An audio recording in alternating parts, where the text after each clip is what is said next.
Welcome to Mattisatti వంటలు. ఎలా ఉన్నారు? అందరూ బాగున్నారా?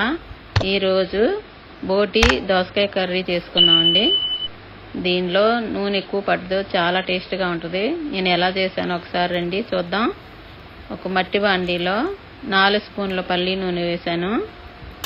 ఈ నూనె కాగుతూ ఉండగా మనం దాంట్లోకి రెడీ చేసుకుందాం. ఇవన్నీ ఒక ఉల్లిపాయ పేస్ట్ అండి. అది ఈ పేస్ట్ కూడా నేను రసం పిండేసేసి ఉట్టి ఉల్లిపాయే వేసాను.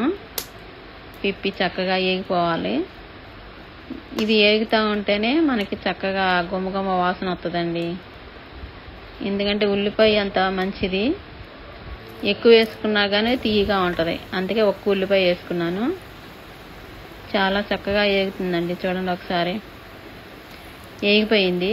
ఏగిన తర్వాత ఒక 1/2 స్పూను నేను ఎల్లిపాయ అల్లం ఈ పేస్ట్ వేసుకున్నాను.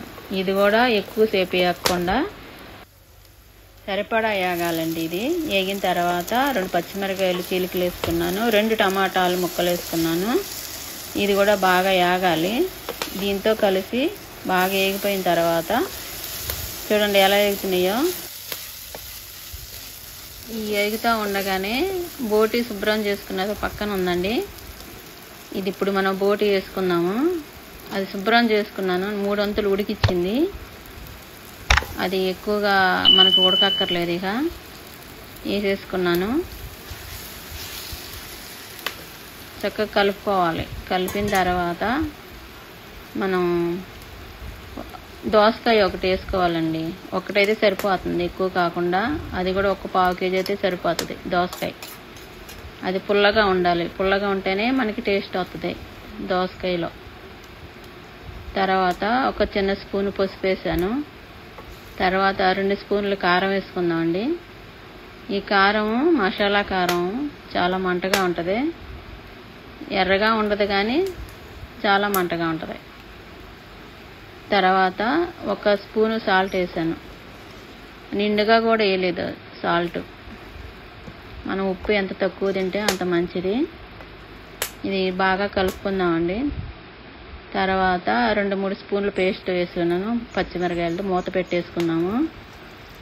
అయిపోతుందండి. 1 గ్లాసు నీళ్ళు పోసాను. నీళ్ళు పోసిన తర్వాత మనం మూత పెట్టేసుకొని ఒక 1/2 గంట సేపు ఉంచుదాము. తర్వాత మనం 1/2 గంట అయిపోయింది. ఈలోపు జీడిపప్పులు, కొబ్బరి ఈ 2 కలిపిన పేస్ట్ వేసాను. ఈ పేస్ట్ కలుపుకొని మళ్ళీ తర్వాత ఒక 5 నిమిషాలు మూత పెట్టుకొని ఉడికించుకుందామండి. చక్కగా కలిపి అలాగా మూత పెడతాం. అయిపోవచ్చిందండి. ఇప్పుడు ఒక 1/2 స్పూను గరం మసాలా వేసుకొని తర్వాత 4 రెబ్బలు పుదీనా ఆకులు, కొంచెం కొత్తిమీర కూడా వేసుకుందాం. కొత్తిమీర వేసేసుకున్నాక అయిపోయినట్టండి. చక్కగా ఒక 5 నిమిషాలు ఉన్నాక మనం వేరే దాంట్లో డిష్లో వేసుకున్నాము. ఈ సెట్లో అయితే చక్కగా వేడి ఉంటుంది కాబట్టి వేరే దాంట్లో బౌల్లో వేసుకున్నామండి. చూడండి ఎంత బాగుందో. కొత్తగా చూసేవారు సబ్స్క్రైబ్ చేసుకోండి. Thanks for watching.